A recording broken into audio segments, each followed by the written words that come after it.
Pantat Pariaman tercangkul.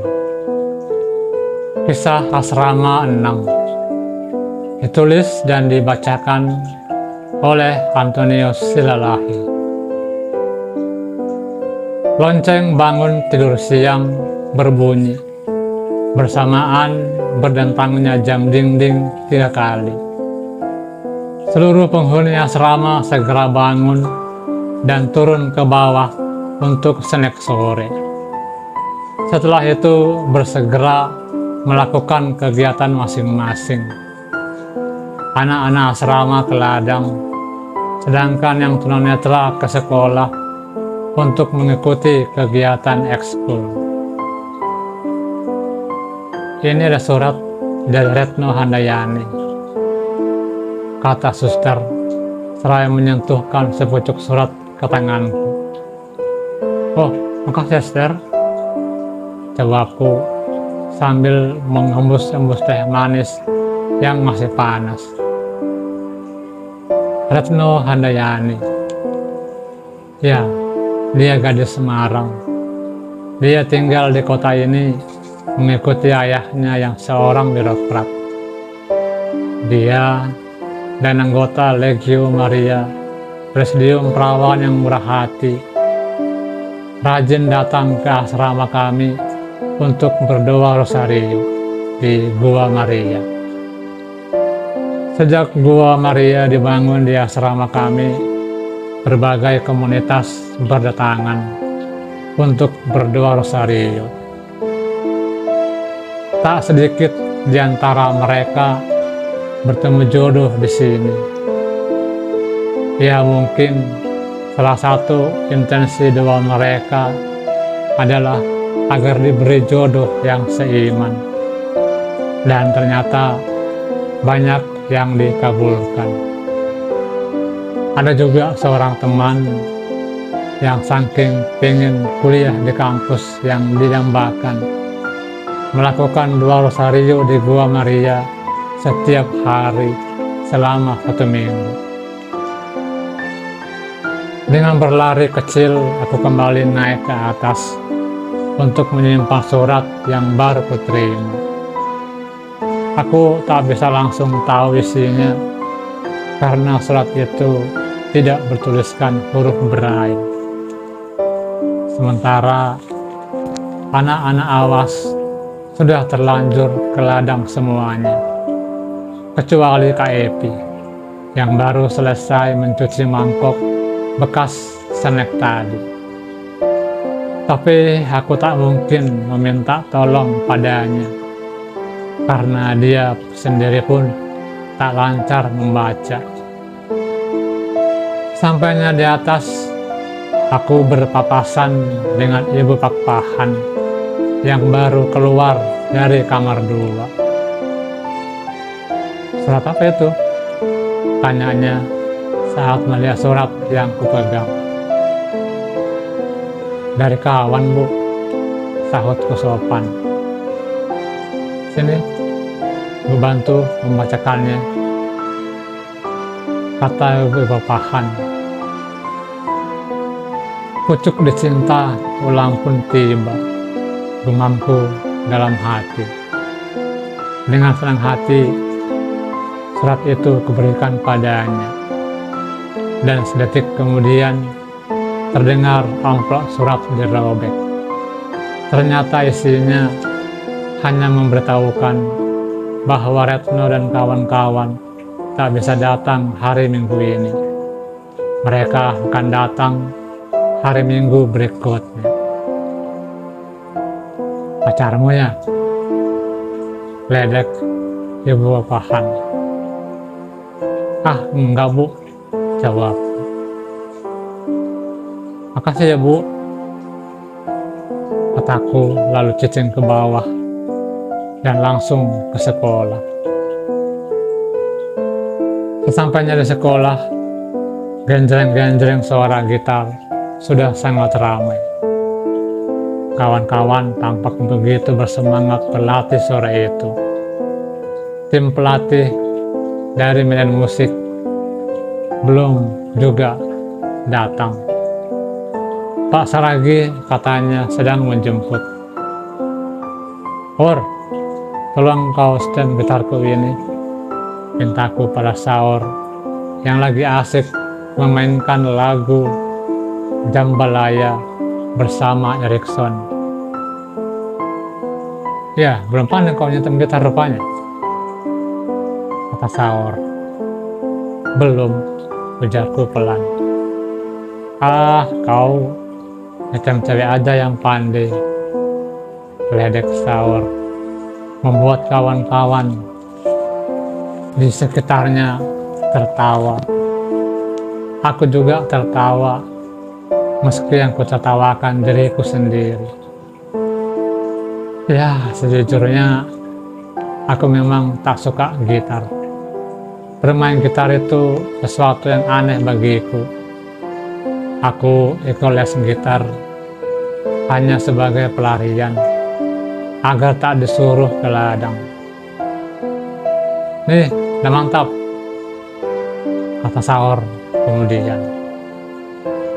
Gitar yang bermerek kapuk itu pun sudah berpindah ke tanganku. Makasih, Or, ucapku, lalu langsung ke ruangan di mana Dasril dan Togar sudah menunggu. Tak lama, tim dari medan musik di bawah pimpinan Om Cia sudah tiba. Mereka langsung ke ruangan masing-masing, termasuk Bang Darius Ginting, pelatih kami.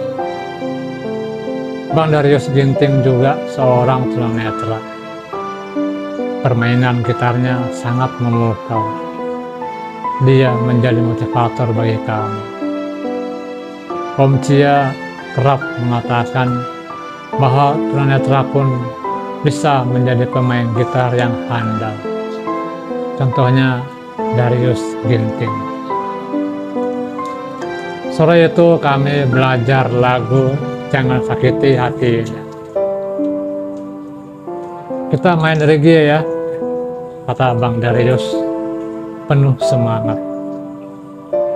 Iya bang, jawab kami serempak. Mempelajari sesuatu yang tak disukai, tak dijuai, memang terasa sangat berat. Senantiasa tertekan dan tak bisa rileks. Akhirnya aku memutuskan berhenti les gitar. Meski kemudian keputusanku itu agak kusesali ketika Om Cia membawa kawan-kawanku konser di Hotel Tiara. Aku hanya sebagai penonton. Berhenti les gitar, aku menjalani kenyataan yang selama ini kuhindari, yaitu kerja ladang. Aku bergabung dengan anak-anak awas. Kami dapat tugas menggali paret, mulai dari kolam sampai ke sungai. Kolam yang dimaksud ialah kolam penampungan air limbah asrama. Tujuannya untuk mengalirkan air limbah tersebut ke sungai, agar tidak banjir ketika hujan deras turun. Sebuah tugas yang maha berat. Untungnya tak setiap hari aku ikut, hanya hari-hari tertentu saja, karena aku masih ikut kegiatan ekskul yang lain seperti pramuka. Hari Minggu yang dimaksudkan Retno pun tiba. Ia datang bersama timnya. Kami langsung ke Gua Maria untuk berdoa rosario. Setelah doa rosario selesai, Retno berbisik pada aku bahwa dia ingin berbicara empat mata denganku. Kemudian kami duduk di bawah sebatang pohon yang cukup rindang. Di dahan-dahan pohon, burung-burung berkicau begitu riang, bersahut-sahutan. Angin berhembus sangat sejuk, menjadikan segalanya terasa nyaman dan damai. Retno belum memulai pembicaraan. Aku telah menunggu dengan penasaran. Apa yang diomongkan? Tanya aku akhirnya, karena gak sabar. Maafkan aku ya. Suara Retno terdengar lirih, mengakhiri kebekuan suasana. Loh, kok tiba-tiba minta maaf? Aku heran dan tak mengerti. Suasana kembali hening. Tak satu kata pun keluar dari mulut kami.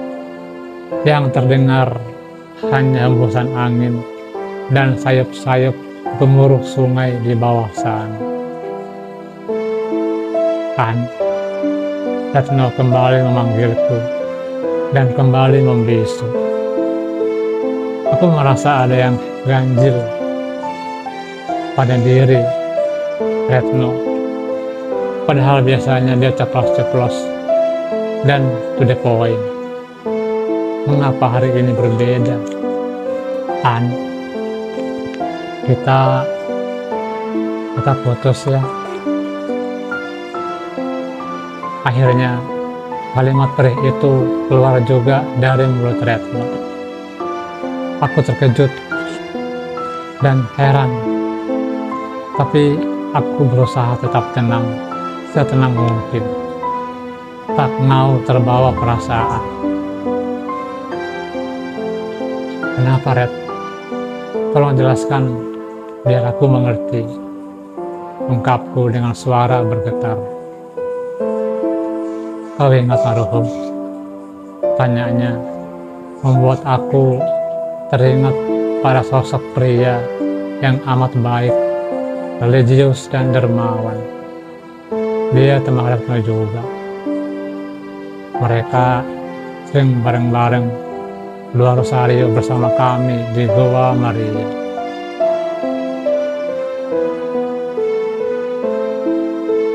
Orang baik seperti marhum gak mungkin kami lupakan.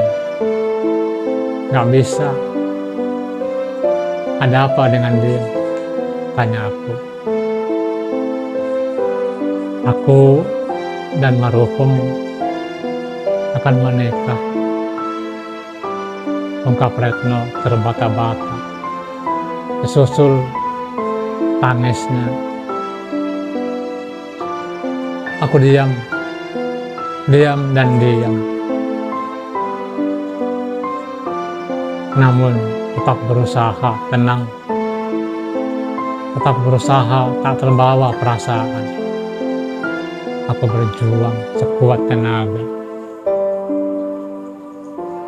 Meski 1000 jarum kecewa menusuki hati dan jiwaku, sementara Retno terus menangis terseduh-seduh. Tapi harus kuakui, marhum dan Retno memang pasangan yang ideal. Mereka sama-sama baik, religius dan dermawan, berlatar belakang keluarga high class. Berbeda jauh denganku yang cuma kain lap.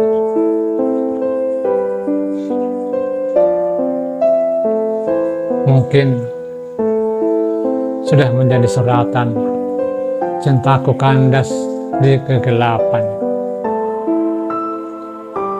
Oke lah, Red, kalau memang begitu keputusanmu, mungkin ini yang terbaik untuk kita.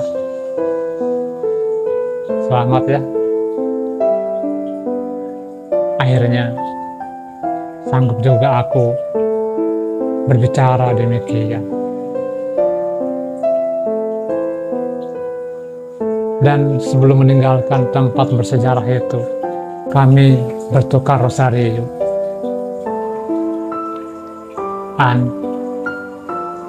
Tolong doakan aku menggunakan rosario ini, kata Retno sambil mengalungkan rosarionya di leherku. Aku pun berbuat hal yang sama. Kemudian kami berpelukan untuk yang terakhir kali. Sore itu matahari sangat terik.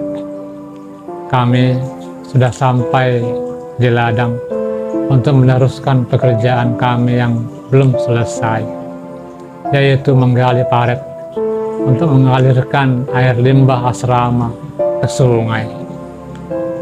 Sebenarnya aku malas sekali, tapi tak ada pilihan lain selain menurut. Sebenarnya hasil kerja kami sudah nampak, tapi untuk sampai menembus sungai memang belum, masih jauh. "Wih, Sesongko datang!" teriak Markus. Kami terkejut dan buru-buru mengambil cangkul dan mulai bekerja. Dan memang benar, tak lama setelah itu, suster yang dijuluki Sesongko itu tiba di lokasi kerja kami dan membagi-bagi permen kepada kami, masing-masing 3 seorang. Sambil makan permen, kami bekerja kembali.